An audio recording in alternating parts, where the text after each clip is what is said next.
What's up, everyone, and welcome back to our channel for the hottest news. Today, we've got a story that's both hilarious and unexpected, coming straight from the White House and the world of the NFL. Get this. President Donald Trump has just invited the Kansas City Chiefs to the White House. Hold on a second, not for their recent Super Bowl win. We're talking about celebrating their victory at Super Bowl 54. All the way back in 2020. Can you believe the plot twist? Now, I know what you're thinking. Wait, what's going on here? Well, back in 2020, after the Chiefs, led by the incredible Patrick Mahomes, triumphed over the San Francisco 49ers in a nail-biting game to become Super Bowl champions. Their traditional White House visit got sidelined by the emerging COVID-19 pandemic. A monumental moment got put on hold indefinitely. But the story takes a surprising turn. President Trump recently reactivated that invitation during an interview. He even jokingly mentioned that the Chiefs had missed their turn. Talk about a special delivery. 5 years in the making. And here's where it gets even juicier. This invitation comes shortly after President Trump also announced he'd be hosting the Philadelphia Eagles, the team that just defeated the Chiefs in Super Bowl 59 this past February. Could this be a subtle, scoreboard situation? Or just a funny coincidence? Let's not forget that after their back-to-back Super Bowl victories in 2023 and 2024, the Chiefs had some memorable visits to the White House under President Joe Biden. We all remember Travis Kelce almost taking over the podium, pure entertainment. As of now, there's no official word on whether the Chiefs will accept this rather unique invitation. And the date for this makeup visit remains unannounced. But this story definitely adds an interesting chapter to the history of the team and the sometimes unpredictable world we live in. So, what do you guys think about President Trump's unexpected invitation? Should the Chiefs make the trip to the White House after all this time? Drop your thoughts in the comments below. And don't forget to like, share, and subscribe to our channel for the latest and most exciting sports news. See you in the next video. What's going on, NFL fans? The Aaron Rodgers saga continues to be a major talking point, and now a Hall of Famer is weighing in with some strong opinions. Former Dallas Cowboys wide receiver Michael Irvin has made it clear he's getting tired of the drawn-out process surrounding Rodgers' playing future. Irvin recently appeared on Up and Adams with Kay Adams and didn't hold back his thoughts on the four-time MVP. He stated that he initially liked the idea of Rodgers potentially joining the Pittsburgh Steelers, especially when it seemed like Rodgers was ready to come in and do what was needed. However, with the decision dragging on, Irvin believes Rodgers is once again making it all about himself. Irvin referenced comments from Steelers All-Pro defensive tackle Cam Hayward, who recently said, "Come on, man, if you don't want to play for us, let me know." Irvin feels that Rodgers' delay is forcing this kind of ultimatum and questions whether this approach will work in Pittsburgh, emphasizing that any team Rodgers joins now might wonder if it's about the team or just about Rodgers himself. Irvin thought Pittsburgh would have been a great fit. The article does note that Rodgers recently visited the Steelers facility for 6 hours. And despite leaving without a contract, NFL Network insider Ian Rapoport believes the meeting went really well.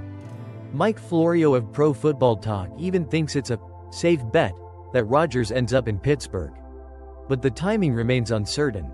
Cam Hayward himself addressed his earlier comments, clarifying that he didn't intend to put Rodgers on notice. He simply stated that he wouldn't be going to any darkness retreats to recruit him and that the pitch is simple. If Rodgers wants to be a Steeler, the opportunity is there. Ultimately, it seems Aaron Rodgers is in no rush to make a decision. And this is clearly starting to frustrate some, including Hall of Famer Michael Irvin.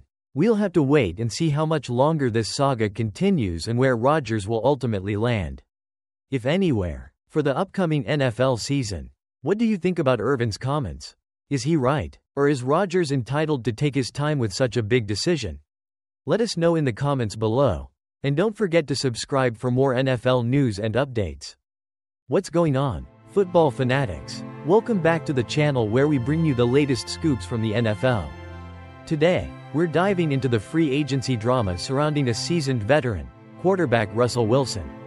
Now, Russ is still on the market, and while some folks think he's just waiting for the Aaron Rodgers saga to play out, ESPN insider Tony Grossi has dropped a bombshell that might explain the hold-up: his contract demands. According to Grossi, this Super Bowl champ is reportedly asking for a cool $20 to $30 million per year. Whoa, talk about a price tag.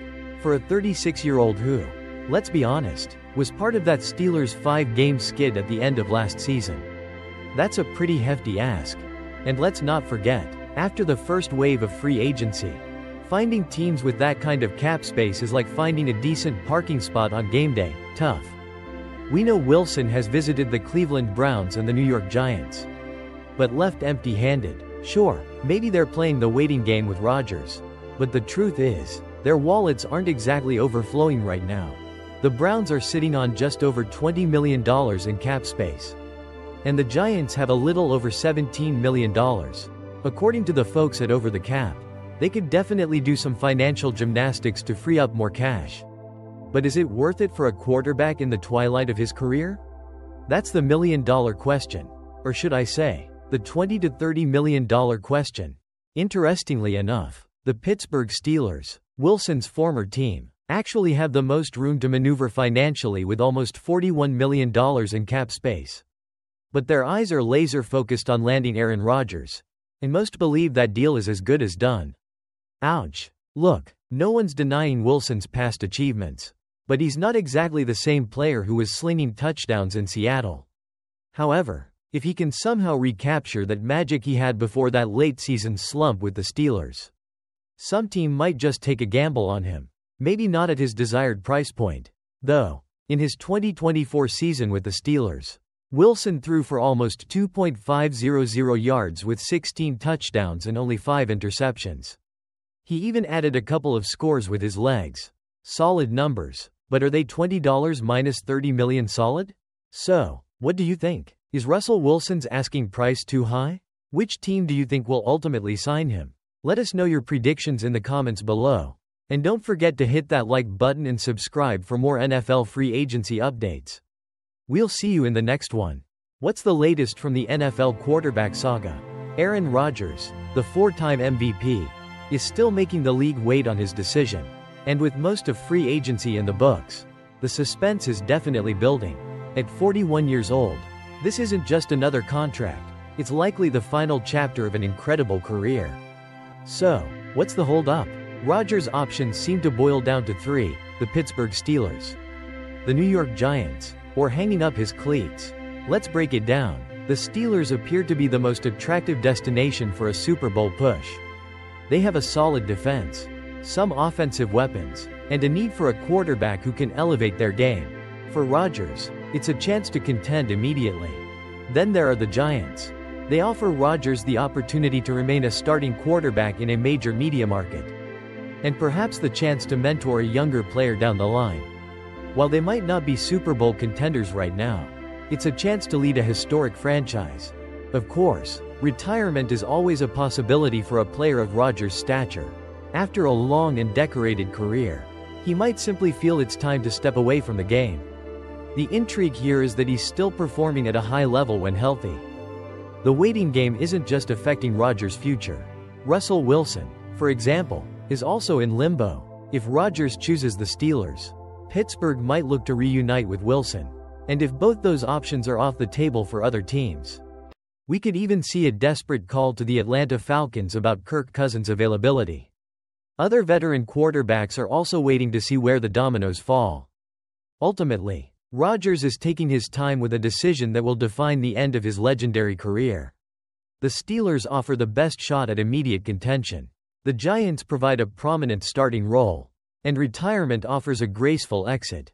The NFL world watches with bated breath to see which path Aaron Rodgers will choose.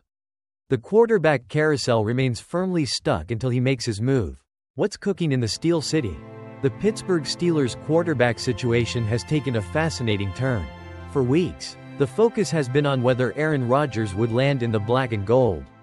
But now, a new wrinkle. It sounds like Russell Wilson could be just as likely an option, especially when you factor in the money. Reports suggest that both Rodgers and Wilson could command somewhere in the $25 to $30 million per year range. when you consider the recent contracts for guys like Justin Fields and Sam Darnold. That ballpark for these two veteran quarterbacks makes sense. So, if the money is essentially the same, who do the Steelers want leading their offense in 2025? Both Rodgers and Wilson are undeniable future Hall of Famers with Super Bowl rings. Rodgers is a bit older and has more mileage, but he also boasts a superior collection of individual awards, including 4 MVPs. Neither is quite the player they were in their prime. So the question becomes, who makes the Steelers a better team next season? Initially, Wilson seemed like the safer, more palatable choice, but with the financial aspect potentially being equal. Is that still the case? One major issue for the Steelers' offense last year was Wilson's tendency to hold onto the ball too long and take unnecessary hits. On the other hand, Aaron Rodgers, wherever he goes, is going to run the offense his way. He'll spread the ball around as he sees fit and won't let any offensive scheme limit his playmaking. That kind of freedom and control might be exactly what the Steelers' offense needs to unlock its full potential in 2025. It's a tough call for the Steelers. Do they go with the slightly younger, perhaps more mobile Wilson, or do they gamble on the potentially higher ceiling, albeit with more risk, of Aaron Rodgers? With the money seemingly out of the equation, this quarterback decision for the Steelers just got a whole lot more intriguing. What's up, football fanatics? The never-ending debate about NFL overtime rules continues. And just when you think you've heard it all, someone throws a brand new idea into the mix. This time, it's Jason Fitz from the Inside Coverage podcast, who came up with a pretty unique proposal during a conversation with senior NFL writer Charles Robinson. So, picture this. It's the AFC Championship game.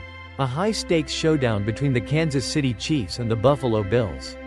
The fourth quarter ends in a tie, and we head into that tension-filled overtime. The coin toss happens, and the Chiefs win it. Patrick Mahomes then leads a signature drive, marching down the field in 12 plays and eating up a significant 7 minutes and 6 seconds off the clock before finding Travis Kelce in the end zone for the go-ahead touchdown. Now, here's where Fitz's proposal kicks in. Because the Chiefs took 7:06 to score, the Bills would then get the exact same amount of time, 7 minutes and 6 seconds, to try and match that score. As Fitz put it, they got to go down and match that score in that amount of time. Look at this, I think we just solved overtime. It's definitely an interesting concept, right? Guaranteeing both teams get a chance to possess the ball, but with a time limit based on the first team's scoring drive. However, Charles Robinson wasn't entirely sold on the idea right away. Robinson raised a valid point. What if the first team scores incredibly quickly? Say in just 8 seconds? Would the other team really benefit from having only 8 seconds to respond? As Robinson questioned, the team's getting the ball back and they're going, "Great, so now we have an opportunity to match this in 8 seconds." Fitz's response was pretty simple. Then you just got to look at your defense and be like, "Really? You did this to us?" Essentially putting the onus on the defense to not allow a quick score if they want to give their offense a fair shot in overtime. Robinson then delved into why he doesn't believe NFL owners would likely adopt a proposal like Fitz's. He explained that often these kinds of radical ideas face a lot of debate and scrutiny behind closed doors. The fundamental question often becomes, is the current system really broken? Robinson pointed out that sometimes these proposals are driven more by frustration over specific scenarios rather than actual data showing a widespread problem. Ultimately, Robinson concluded that while Fitz's idea is interesting, he doesn't think it's the solution to the NFL's overtime conundrum. So, what do you think? Do you like Jason Fitz's novel overtime proposal? Does it finally fix the perceived unfairness of the current rules? Or does it create a whole new set of potential issues? Let us know your thoughts in the comments below.